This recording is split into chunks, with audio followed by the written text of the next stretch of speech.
చెప్పేది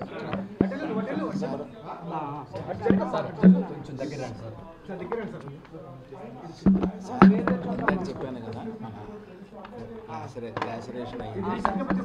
లాసరేషన్ అయ్యింది left side upper forehead మీద left side above eyebrow. So శుభ్రంగా క్లీన్ చేసి అంతా ప్లాస్టిక్ సర్జన్స్ దాన్ని కరెక్ట్ చేశారు, సూచరింగ్ చేశారు. ప్లాస్టిక్ సర్జన్ ఈ డాక్టర్ అంటే ఎలా చేశారు, ఎటువంటి ట్రీట్మెంట్ ఇచ్చారు? అది నుదుటి మీద శుభ్రం చేసి తీసుకోవాలి. మూడు కుట్లు ఎంత లోతు వెళ్ళింది సార్?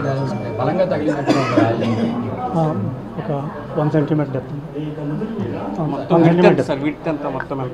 మొత్తం అది ట్రయాంగిల్ షేప్లో ఉన్నాయి. So 1 centimetre each side. లోపల పార్టికల్స్ ఏమైనా ఉన్నాయా? మొత్తం క్లీన్గా ఉందా? గాయం అంతా ఎట్లా ఉంది సార్? అది మేము క్లీన్ చేసినప్పుడు అయ్యాయి. అంటే టెస్ట్ అంటే ఎక్స్రే కానీ స్కాన్ కానీ అలాంటి చేశారా సార్? ఓన్లీ అంటే ఎలాంటి టెస్టులు చేశారు సార్? అవసరమైన ఇన్వెస్టిగేషన్స్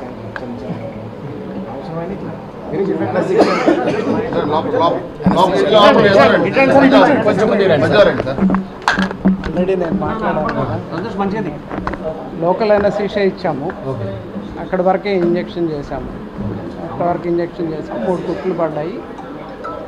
డీప్ డెప్త్ డాక్టర్ గారు చెప్పారు కదా, వాపు ఉంది కనుబొమ్మ పైన ఎడం పక్కన.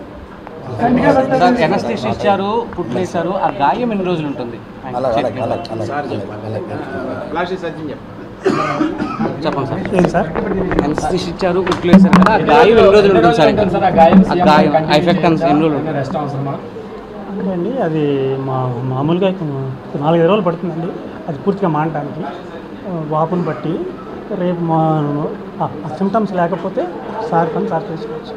ఆయన మామూలుగా పబ్లిక్ ప్లేస్లోకి వెళ్తారు, చేతులు పైకి ఎట్టడము, నమస్కారం చేయడం అన్నీ చేయాల్సి ఉంటుంది. ఆ చేయడానికి సహకరిస్తుంది, ఆయన ఇబ్బంది అవుతుంది. అది చేతికి ఏమి గాయం తగిలినట్టే చెప్పలేదండి, కాబట్టి ఇబ్బంది ఉండకపోవచ్చు.